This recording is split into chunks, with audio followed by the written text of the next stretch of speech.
Good morning, students. How are you? I hope you are fine and doing well in your study. Today I am going to teach you a poem. But before starting the poem, I want to ask you some questions. Have you ever visited the zoo? Yes, very good.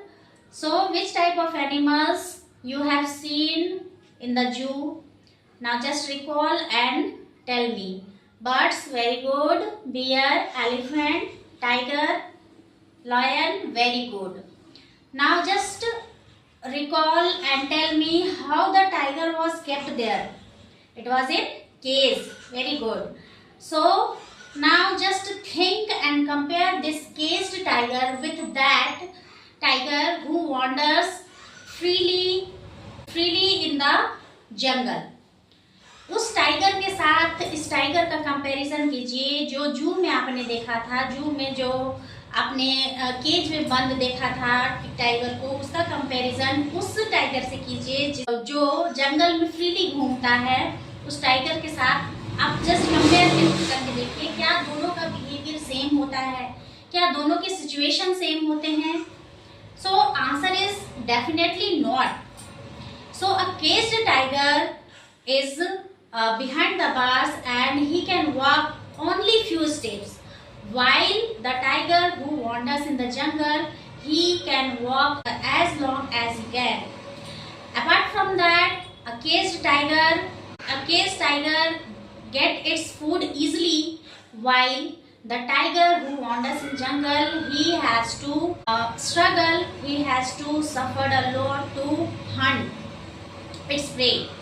अपना शिकार ढूंढने के लिए जो जंगल में घूम रहा है उस टाइगर को बहुत मेहनत करना पड़ता है, स्ट्रगल करना पड़ता है, जबकि जो पिंजरे में बंद है, जो जू में है, पिंजरे में बंद है जो टाइगर, उसको आसानी से उसका फूड मिल जाता है। तो उसको आसानी से फूड मिल ही जाता है, लेकिन क्या उसके बावजूद वो खुश होता है? तो आंसर इज डेफिनेटली नॉट। अगर किसी को किसी के घर से निकाल दिया जाए, जो उसका घर है वहां से हटा के कहीं और रख दिया जाए, तो क्या वो खुश रहेगा? Of course not. हम लोग ह्यूमन बीइंग हैं, हम लोग को भी अगर हमारे घर से निकाल के कहीं और शिफ्ट कर दिया जाएगा तो हम लोगों को भी खुशी नहीं होगी। इस तरह से यहाँ पर जो टाइगर है उसको उसके ओरिजिनल नेचुरल हैबिटेट से निकाल के उसको जू में रख दिया गया है, पिंजरे के अंदर बंद कर दिया गया है। भले ही उसको इजीली फूड मिल जा रहा है, उसको शिकार नहीं करना पड़ रहा है, लेकिन उसके बावजूद वो हैप्पीनेस फील नहीं कर रहा है। So today we are going to learn a poem that call a tiger in the zoo. A tiger in the zoo. This poem is written by Leslie Norris. Leslie Norris. Let's discuss about the poet. Full name of Leslie Norris is George Leslie Norris. He was born on 21st May 1921 in South Wales. He was a highly praised and prize-winning Welsh poet and short story writer. His works frequently explore the themes of nature, environment, and human relationship with its environment. उनके जो poems हैं वो उनका theme nature से related होता है, environment से related होता है, और ह्यूमन का रिलेशनशिप किस तरह से इन्वायरमेंट से होता है, इस तरह का उनका थीम होता है। उनके जितने भी राइटिंग्स हैं लेस्ली नॉरिस के, वो इस चीज़ को ज़्यादा फोकस करते हैं, नेचर को ज़्यादा फोकस करते हैं, नेचुरल थिंग्स को ज़्यादा फोकस करते हैं। So the poem the tiger in the जू is a poem written by Leslie Norris, and in this poem Leslie Norris, a tiger in the zoo moves from zoo to the jungle and again back to the zoo. In this poem, A Tiger in the Zoo, Leslie Norris contrasts two tigers in two different environment, like miserable life of a caged tiger with its majestic natural existence in the wild. तो यहाँ पर poet जो है इस poem के जरिए दो tiger के बीच में कंट्रास्ट करते, कंपेयर करते हैं। जो एक केज्ड टाइगर है उसका कंपैरिजन करते हैं वो उस टाइगर से जो कि अपने नेचुरल इनहैबिटेट में जंगल में आज़ाद घूमता है, वॉन्डर करता है, उस टाइगर के साथ कंपेयर करते हैं। Now let's read the poem and find out which stanza tells us about the tiger of the zoo and which stanza tells us about the tiger of the jungle. He stalks in his vivid steps, a few steps of his cage, on pads of velvet quiet in his quiet race. This first stanza speaks us about the tiger in the zoo. This stanza describe that the tiger is confined in a small concrete cell where he can walk limited steps. Though he is full of violent anger, he is forced to remain quiet and helpless behind the bars. ये जो first stanza है ये हमें बताता है कि जो tiger है वो जू में है और वो छोटे से केज में बंद है। वो जितना बड़ा उसका केज है बस उतने ही स्टेप्स वो चल सकता है, बहुत ही लिमिटेड स्टेप्स वो चल सकता है। बस अपने केज में इधर से उधर घूम रहा है, बस उतना ही स्पेस वो चल सकता है। हालांकि उसके अंदर बहुत ज़्यादा गुस्सा है, वो फुल ऑफ एंगर है, बट वो जो है अपने एंगर को वो शो नहीं कर सकता है। वो क्वाइट रहने के लिए, चुपचाप शांत रहने के लिए वो बाध्य है, वो फोर्स्ड है, because now he is in cage. वो केज के अंदर है, सेल के अंदर है, इसलिए वो साइलेंट रहने के लिए मजबूर है, चुपचाप है। भले ही उसके अंदर बहुत ज़्यादा गुस्सा है लेकिन उसके बावजूद वो चुपचाप है, शांत है। Now let's discuss the word meaning of this stanza. Let's see. I am erasing the name of poet. Let's see. Stalks. STALKS. Stalks means chalna. Chalna. The next word is strip. Strip. Strips. Strips means धारी या पट्टी। Next cage. Cage means पिंजरा। पिंजरा। Next raise. Raise means गुस्सा। गुस्सा या क्रोध। White.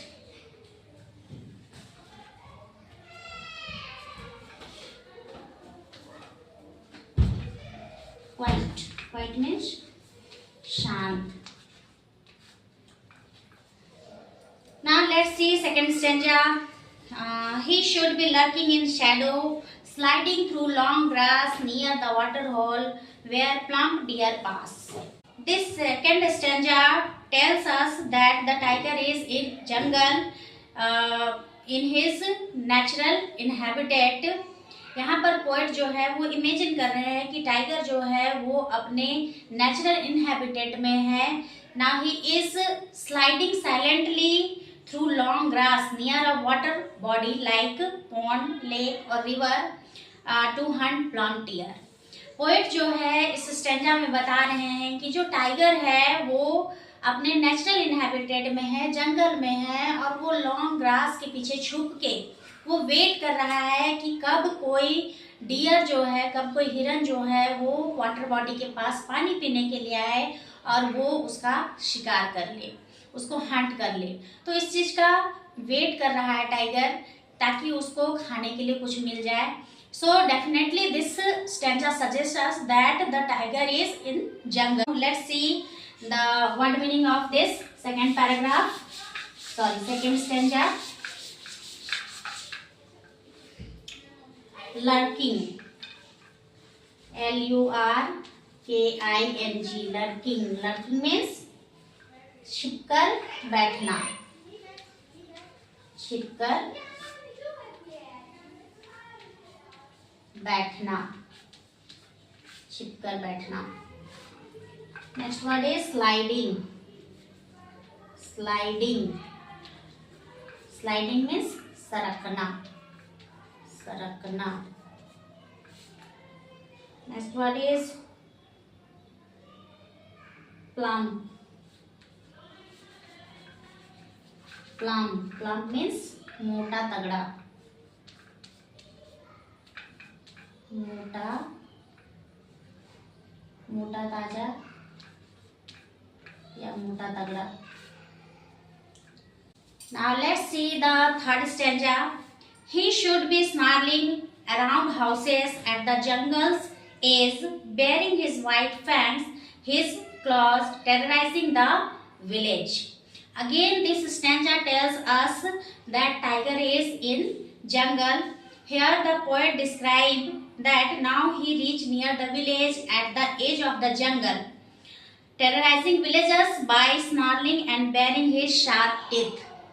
इस स्टैंजा में पोएट कह रहे हैं कि जो जंगल का टाइगर है, अब वो अपने शिकार के तलाश में धीरे धीरे करके वो विलेज के पास पहुंच गया है, जंगल के किनारे पहुंच गया है और अपने स्नार्लिंग से, अपने गुर्राहट से, अपनी जो दांतें दिखा के वो गुर्रा रहा है, उस गुर्राहट से विलेजर्स को टेरराइज कर रहा है, डरा रहा है। विलेजर्स जो है उसकी गुर्राहट को सुन के वो डर रहे हैं। तो ये स्टेंजा जो है ये अगेन हमें बताता है कि जो टाइगर है वो अपने नेचुरल हैबिटेट में है, जंगल में है। Now let's see it's word meaning. आप चाहें तो वर्ड मीनिंग को नोट कर सकते हैं। स्नार्लिंग, स्नार्लिंग, स्नार्लिंग मीन्स गुर्राना, गुर्राना। जो टाइगर का आवाज होता है, टाइगर जिस तरह का साउंड निकालता है, that is called snarling. Edge, EDGE, edge means किनारा, किनारा। Next word is fangs, FANGS, fangs means जो नुकीले दांत होते हैं, नुकीले दांत। Terror,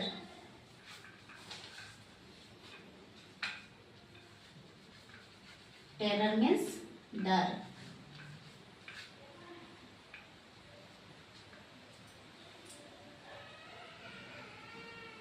Let's see the fourth stanza. But he is locked in a concrete cell, his strength behind bars, stockings the length of his cage, ignoring visitors.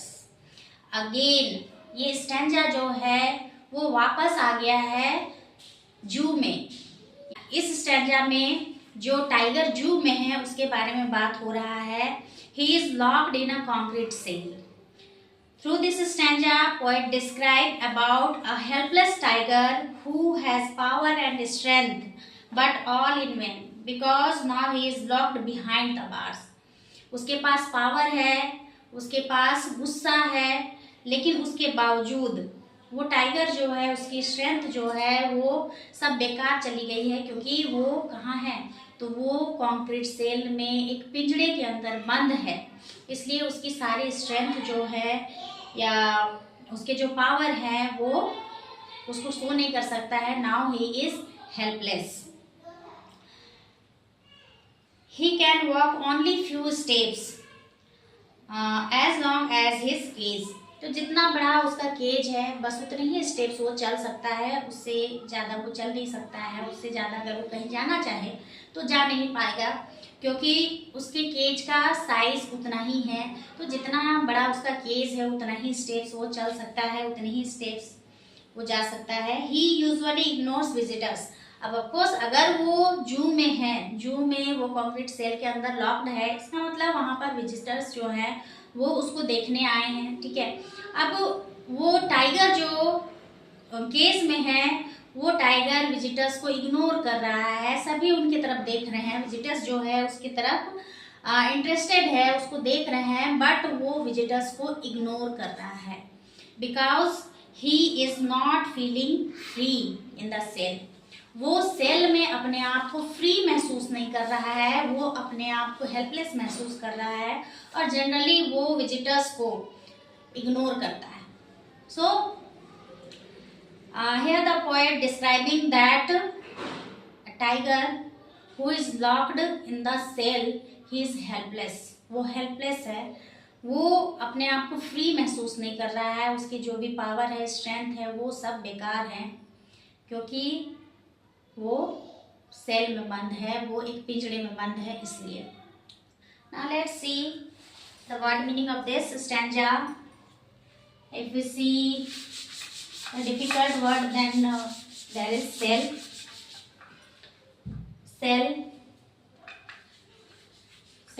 Cell means पिंजड़ा.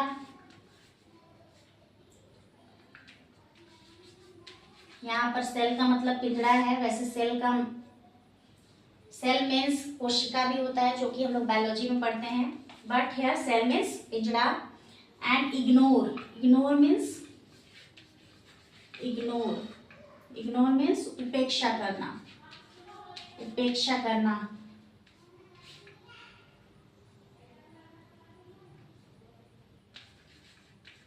उपेक्षा करना या नजरअंदाज करना. Now let's discuss the last stanza of this poem. He hears the last voice at night, the patrolling cars, and stares with his brilliant eyes at the brilliant stars. Here the tiger is again in the zoo, and this stanza the poet describe here that in his captivity the tiger's only connection to the outside world is hearing the patrolling cars at night. He spends his time staring up at the brilliant stars with his brilliant eyes, longing for freedom. इस stanza में poet describe करते हैं कि जो tiger है वो world से बस ऐसे जुड़ा हुआ है कि लास्ट वॉइस वो पेट्रोलिंग कार का सुनता है. वो कार जो कि गश्त करती है, जो पेट्रोलिंग कार्स हैं, वो जू में घूम के देखते हैं कि सब कुछ ठीक है या नहीं. तो उस तरह से जो टाइगर है वो अपने कैप्टिविटी में, अपने हेल्पलेसनेस में, वो सिर्फ वर्ल्ड से, आउटसाइड वर्ल्ड से अपने आप को ऐसे कनेक्ट करता है कि वो लास्ट में बस क्या सुनता है, तो पेट्रोलिंग कार्स की आवाज़ सुनता है. वो उस साउंड को सुनता है जो पेट्रोलिंग कार के साउंड होते हैं. बिकॉज अंधेरा होते ही, शाम होते ही जो विजिटर्स है वो अपने अपने घर चले जाते हैं जू को छोड़ के. तो लास्ट वॉइस वो पेट्रोलिंग कार्स की सुनता है. And he spends his time steering up the brilliant star. वो अपना टाइम कैसे स्पेंड करता है, तो वो रात भर जो स्टार्स होते हैं, जो ट्विंकलिंग स्टार्स होते हैं, ब्रिलियंट स्टार्स होते हैं, उनको देखते रहता है, घूरते रहता है अपने ब्रिलियंट आईज से. अपनी जो चमकीली आंखें हैं उनसे वो स्टार्स को घूरते रहता है, और वो अपने फ्रीडम के लिए कामना करता है, अपने फ्रीडम के लिए, ताकि वो फ्री हो जाए. Let's see the word meaning of this stanza. Patrolling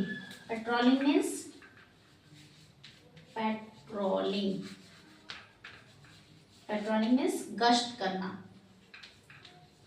गश्त या पहरा. गश्त करना या पहरा देना. नेक्स्ट है स्टेयर मीन्स घूरना. And brilliant